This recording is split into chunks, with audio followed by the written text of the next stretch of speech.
Take a deep breath in. And as you breathe in, imagine breathing in a resourceful feeling of relaxation. And as you exhale, just get a sense that tension, stress, anxiety is leaving your body in your outward breath.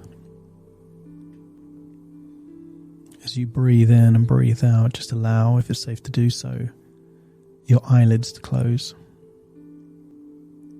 And as they close, continue to breathe in through your nose and out through your nose. And on your outward breath, just give yourself permission to release any tension, enabling you to feel deeper and deeper relaxed on each and every outward breath. Breathing in that resourceful feeling of relaxation and exhaling tension. And in your mind's eye, I want you to create an image of what's called Newton's cradle. You might just think of it as balls on some string all connected together on an executive table, an executive toy, one of those desk articles. And you might imagine 5 balls, metal balls, all just being hung completely stationary there on that desk. And I want you to get a sense that if you just look at Newton's cradle and don't do anything, then the balls don't move. And you can want the balls to move, but that won't mean that they will. You might have an idea of what it would look like for one to be raised high, released, and then creating a chain reaction across the other 4. But just thinking that isn't enough to make that happen. And I want you to think that the balls in Newton's cradle represent a change that you would like to make. That might be a change to your eating habits, how you exercise. It might be how you wake up in the morning or how you approach your work. And I want you to get a sense that as you think of Newton's cradle there with those shiny balls suspended there in that cradle, not doing anything,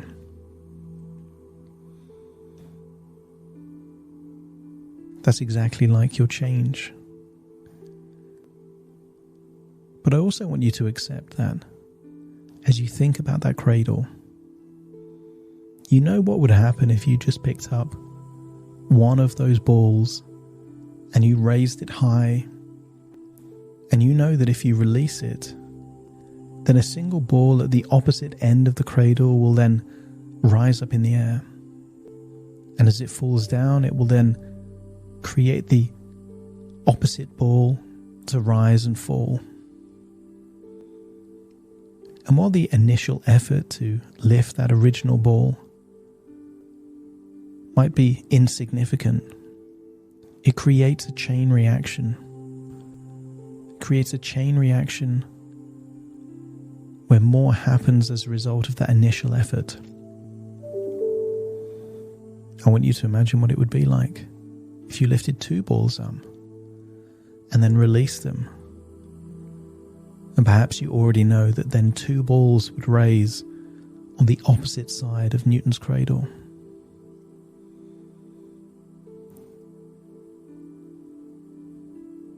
There is a fine line between wishful thinking and strategic planning. And one of the key things that separates the two is the willingness to take action to back up the plan. I want you to think of that one area of your life where you want to make a change. And realize that If you don't do anything, then your life is on a trajectory that will take yourself into a future version of you where you already know where you're likely to end up. And I wonder what you would need to do differently to take a subtly different trajectory. In the world and in life, there is two major types of change. There is revolutionary change, while we try and do everything differently. And in humans and in societies, revolutions are short and before long tend to return to something the same or similar to how it was before. The more powerful change is evolutionary change. Tiny things that you can do differently that require minimal effort to keep doing them. The kind of things that your unconscious mind can automate, get into a routine, do them again and again. So for example, if you wanted to lose weight, revolutionary change will be to go on some crazy diet where you change everything that you eat. Whereas evolutionary change might be to identify that one food type that you eat that you know that is taking your life into increasing body weight, and wondering if that one thing you could replace it with something healthier. Wouldn't create any difference in the first day or week, but over a year, once you've automated and maintained that subtle change, you might find that in a year you've saved thousands of calories. And sometimes when you make a single change and you get used to that change, the momentum builds where you can introduce another simple, subtle change. And the changes can build on the changes and build on the changes to create a snowball effect. And I want you to imagine a mountain. Imagine a mountain with deep snow.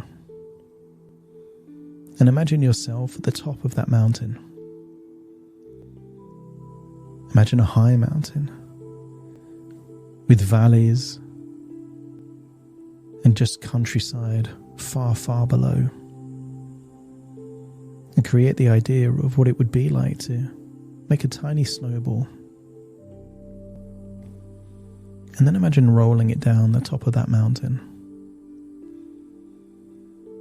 It would require sufficient force to enable the snowball to collect more snow as it rolls down.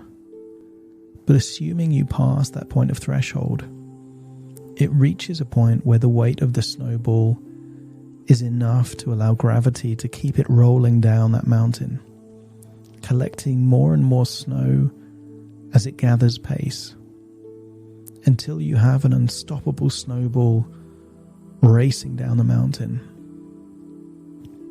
And I wonder, what would it take for you to create that level of momentum in your life?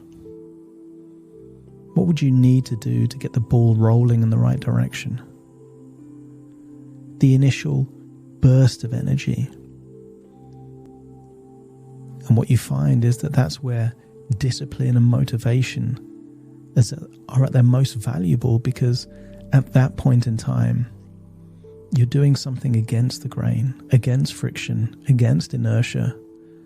But as it builds pace, it gets easier and easier and easier. And I want you to imagine two futures. A future where you do very little, even though you do want the change. And just follow that life for the next year.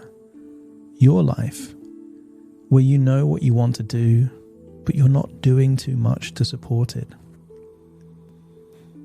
See how the days turn into weeks, and before long perhaps you've gone back to your very old behaviors that mean that change will not take place at all.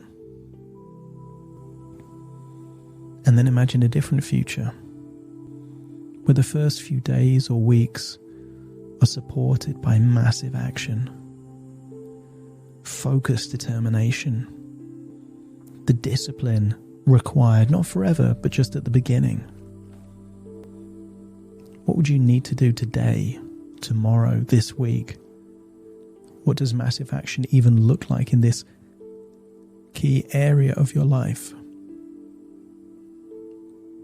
And as you think about that, notice that when you follow that life over the next 12 months,